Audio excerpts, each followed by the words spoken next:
2025년 10월 대한민국의 인구 시계는 과연 어떻게 흘러갔을까요? 통계청에서 막 발표한 정말 따끈따끈한 최신 데이터가 나왔는데요. 이 데이터를 통해서 우리 사회의 현재 그리고 미래까지 엿볼 수 있는 핵심 숫자들을 지금부터 하나하나 뜯어보겠습니다. 자, 저와 함께 가보시죠.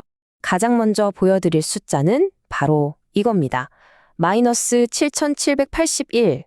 이 숫자 하나에 사실 모든 이야기가 담겨 있다고 해도 과언이 아닌데요.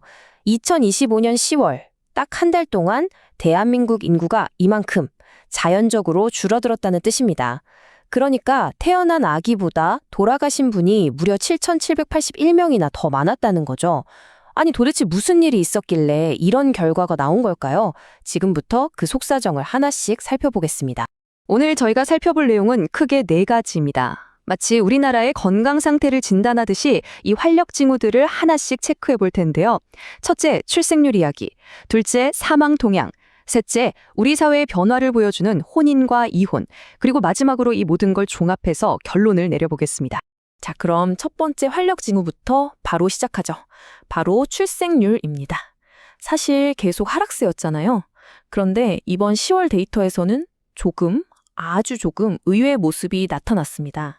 뭐가 달랐는지 한번 자세히 들여다볼까요? 네, 2025년 10월에 태어난 아기가 총 21,958명입니다. 이게 작년 같은 달이랑 비교하면 2.5%가 늘어난 수치거든요. 물론 이게 엄청난 반등이다 이렇게 말하긴 어렵겠지만요.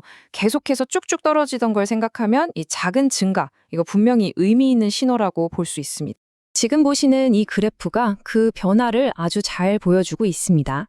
2023년부터 25년까지 월별 출생아 수 추이를 그린 건데요. 여기 제일 위에 있는 검은색 선, 이게 바로 2025년입니다. 10월 지점을 한번 보세요. 어떠세요? 아래에 있는 회색 선, 그러니까 이전 2년보다 살짝 위로 고개를 든 게 보이시죠? 그렇다면 말이죠. 이 작은 변화는 도대체 누가 만들어낸 걸까요? 어떤 연령대에서 출산이 늘었는지 데이터를 조금 더 깊숙이 파고 들어가 보겠습니다. 바로 이 지점에서 아주 흥미로운 사실이 드러납니다. 우리가 보통 출산의 핵심 연령대라고 생각하는 30대 초반 있잖아요. 이분들의 출산율은 오히려 줄었습니다. 그런데 이걸 좀 보세요. 35세에서 39세 사이 연령층에서는요, 출산율이 무려 3.6포인트나 급증했어요. 그러니까 이번 10월의 깜짝 반등은 바로 30대 후반의 엄마들이 만들어낸 결과였던 겁니다. 자, 그럼 태어난 아기들이 몇째 아이인지도 한번 볼까요? 10월에 태어난 아기 10명 중에 6명 이상, 정확히는 62.8%가 첫째 아이였습니다. 이 비율은 작년보다 오히려 더 늘었고요.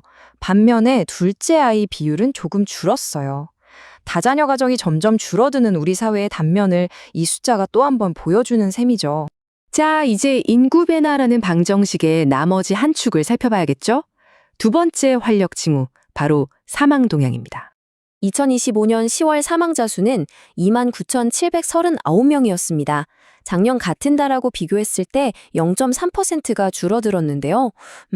이 정도면 사실상 거의 변동이 없다고 봐도 무방합니다. 아주 안정적인 흐름을 보이고 있는 거죠. 그래프를 보시면 이게 훨씬 더 명확하게 와 닿으실 겁니다. 지난 3년 동안의 월별 사망자 수 추이인데요.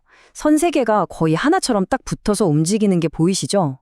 네, 출생아 수와는 다르게 사망자 수는 정말 큰 변동 없이 꾸준한 흐름을 이어가고 있다는 걸 알 수 있습니다. 자, 다음은 좀 더 큰 그림에 영향을 주는 사회적인 트렌드를 살펴보겠습니다.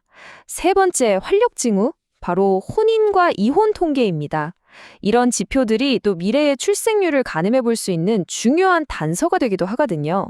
2025년 10월 딱 한 달 동안 혼인은 19,586건, 그리고 이혼은 7,478건이 신고됐습니다.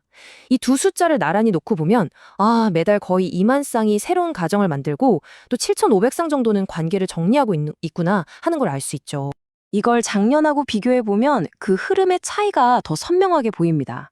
혼인 건수는 0.2%가 늘었는데 이건 사실상 제자리 걸음이라고 봐야겠죠. 하지만 이혼은요, 2.4%가 늘면서 상대적으로 꽤 뚜렷한 상승세를 보여줬습니다. 자, 이제 정말 마지막 순서입니다.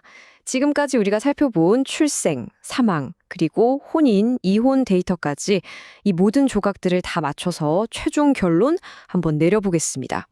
핵심은 결국 이 간단한 계산에 있습니다. 10월 한 달 동안 태어난 2만 1958명에서 돌아가신 2만 9,739명을 빼는 거죠. 그러면 우리가 맨 처음에 봤던 바로 그 숫자, 마이너스 7,781이 딱 나옵니다.